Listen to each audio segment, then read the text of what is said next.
Virtual reality. What makes it a regular theme in our science fiction? How has it made such incredible strides in our personal and professional lives? To quote Clive Thompson, our minds are drawn to what feels true, not necessarily what is so. As a result of our abilities to absorb and immerse ourselves in virtual landscapes, virtual reality now helps us train professionals, simulate dangerous situations, and offers us new and diverse forms of entertainment.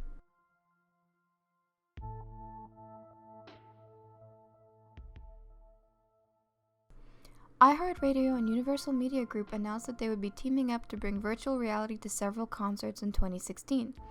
These companies say the partnership will make live music-based immersive VR experiences accessible to large US audiences for the first time. This isn't completely new to us. In 2014, NextVR streamed a Coldplay concert in virtual reality. That same year, Jaunt launched a virtual reality app for Google Cardboard that featured Jack White playing several of his songs. VR concerts could be a step towards making live music more accessible for people who can't afford to see big artists like Adele and Lady Gaga at massive arenas. However, they will also require a VR platform. UMG and iHeart also said that brands will help develop and produce these shows, so marketing is probably a big reason for this partnership. That means you can almost definitely expect to see some form of product integration to go with your VR concert. Samsung has been partnering with the likes of Six Flags and bands like the British electronica group Years and Years to create VR experiences exclusive to the Gear VR headset. T-Mobile has also partnered with Samsung to make financing the Gear VR possible.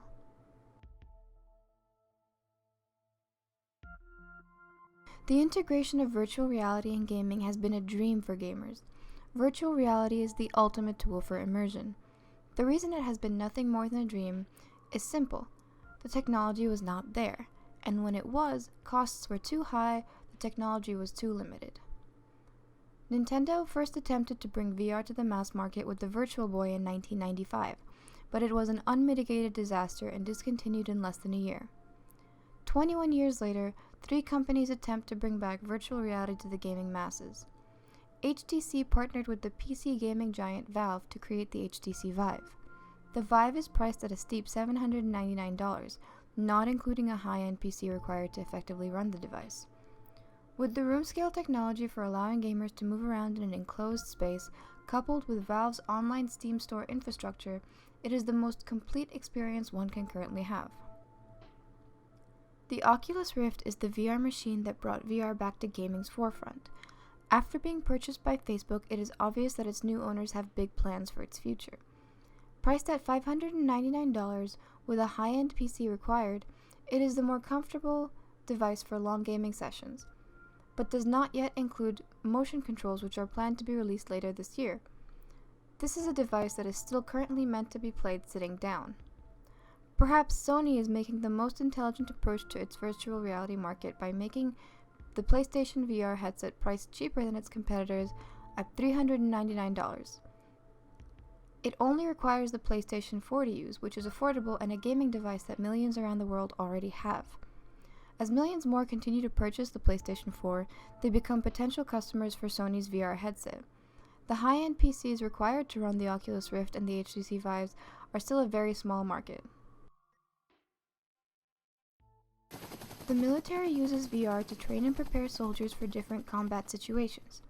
VR military combat training lets the military expose new soldiers to a wider variety of training scenarios with less time and cost than field training. It also uses VR as a recruitment tool, designed to engage the typical recruits between the ages of 16 and 24. In the US, the first ever fully immersive virtual simulation training system for soldiers is being fielded at Fort Bragg. The dismounted soldier training system will be available for leaders to enhance their soldiers' training in a fully immersive virtual reality environment. This virtual system allows leaders at the squad level to maintain their squad's proficiency of their assigned tasks in a timely and safe manner, even in the event new soldiers arrive to the unit. With a wide variety of environments and the ability to insert specific entities into scenarios, the options for training opportunities are limitless. Rehearsals for missions or live fire exercises are just some examples of what it can do. Currently, the program training environments include mountainous, wooded, and desert regions.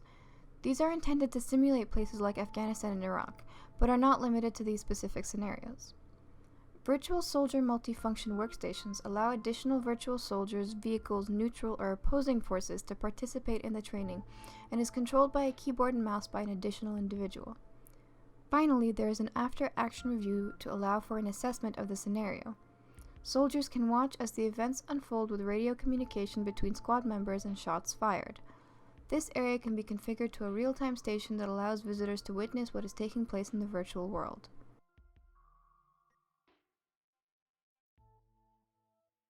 The advent of virtual reality brings to humanity unlimited potential. Past video games and entertainment, virtual reality is also gaining popularity in the medical frontier, especially in the field of psychology. One such way they've done this is through exposure therapy. Normally, exposure therapy is used to treat anxiety disorders by directly exposing a patient to their trigger. This has always been a risky endeavor as there's no telling how a person may react to a situation, possibly endangering themselves. But now with virtual reality, medical professionals are able to control the environment, which greatly reduces the risk of harm to a patient. Because of the technology, those that suffer from phobias can now practice coping strategies safely.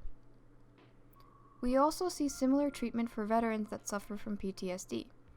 Patients are shown warfare simulations that they may have experienced in the past while they maneuver through these worlds to develop ways to deal with them. Autistic children also benefit from the technology. VR becomes a great teacher in a sense because it is consistent and completely patient. Virtual reality places these children in a stress-free environment while also learning about social cues, motor skills, and other general real-world lessons. VR isn't just tackling psychological health issues. Today, scientists are looking for ways to aid in pain management. By diverting the patient's thoughts from pain, doctors believe that pain may be relieved. Researchers at the University of Washington recently developed a game called Snow World, which involves throwing snowballs at penguins over the music of Paul Simon. The game floods the sensory pathways to the brain and helps them not feel the pain. Some patients even reported that VR systems worked better than morphine. In a way similar to the military, medical schools have been employing virtual reality to train future doctors and nurses. Instead of working on cadavers and then moving on to helping patients with more experienced doctors, VR helps surgeons practice procedures and accuracy using simulations. Having explored the ground we've already made, what is the future of virtual reality? Is it some sort of cyber hellscape that sucks all of us in after seeming so promising? Fortunately, it looks to be a lot more positive than that. In 2014, Mark Zuckerberg predicted that this kind of immersive augmented reality will become a part of daily life for billions of people. Analyst firm SuperData has predicted that we'll spend $5.1 billion on VR hardware and software in 2016, but that most of this will be on cheap mobile VR devices like Google Cardboard, the sub-$30 headset that smartphones slot into. When the Oculus Rift first appeared as a Kickstarter crowdfunding campaign in 2013, it was all about the games. However, Facebook has already proven that it plans to capitalize on the Rift's potentials. This is just the start. After games, we're going to make Oculus a platform for many other experiences, Zuckerberg wrote. Imagine enjoying a courtside seat at a game, studying in a classroom of students and teachers all over the world, or consulting with a doctor face-to-face, just by putting on goggles in your home. As we've seen, there are already several non-gaming uses to VR, including training and entertainment. As was only inevitable, the porn industry is also cashing in and catching up on the VR craze with films galore. Two other incredibly promising and less risque fields are education and journalism. Some major educational projects have already been unveiled, including the British Museum's use of VR to transport visitors back to the Bronze Age in its 4,000-year-old roundhouse. This could prove useful, cost-effective, and is a dynamic means of teaching for teachers that opt for VR experiences as field trips. NASA has partnered with PlayStation to produce a PlayStation VR demo of how VR could help its operators practice using robotic arms on the International Space Station. Many of these filmmakers and journalists see VR as a way to cut through viewers' complacency about disaster or war stories. The New York Times VR app has featured films about child refugees, as well as candlelit vigils after the Paris attacks. The godmother of VR, Nani de la Peña, used VR in her project Syria, and to reconstruct the death of Trayvon Martin, among many other of her jarring journalistic pieces. Filmmaker Chris Milk has also made a series of documentary films throwing viewers into stories, including films within a refugee camp in Jordan and through the lives of Ebola survivors in Liberia. With all the ground it's been gaining, VR is not without its bugs. Aside from hardware being too big, not immersive enough, or too expensive, a major challenge it continues to face concerns what it does to us as humans. Some of us are more sensitive to VR visuals than others, so issues of motion sickness as well as the more extreme panic attacks must be dealt with in the form of finer controls and less abrasive equipment. But what about how powerful VR is as a tool of delivering these experiences? To quote Thompson, "Tools for thinking help make people smarter, but they don't necessarily make them morally better. So what happens when you take brutal rulers and give them technology that makes them smarter and more efficient? They become better at doing evil." Stanford University's Professor Jeremy Bailenson has expressed similar caution about how VR may change humans. "Am I terrified of the world where anyone can create any really horrible experiences? Yes, it does worry me," he said in October. "I wonder what happens when a violent video game feels like murder, and when pornography feels like sex. How does that change the way humans interact and function as a society?" As with all new technology, we fear what we cannot understand about it and what effects it may have on our ability to interact. The internet is supposedly the death of conversation, and before it television, and before that, radio. We don't suspect that the VR will be the death of us just yet. It will continue to evolve, and we will continue to develop and use it for good, for fun, and some of us will use it for bad. That's where education and policy come in.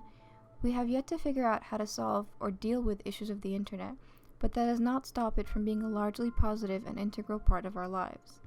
The evolution and standing of VR in our lives may very well be headed towards a similar path.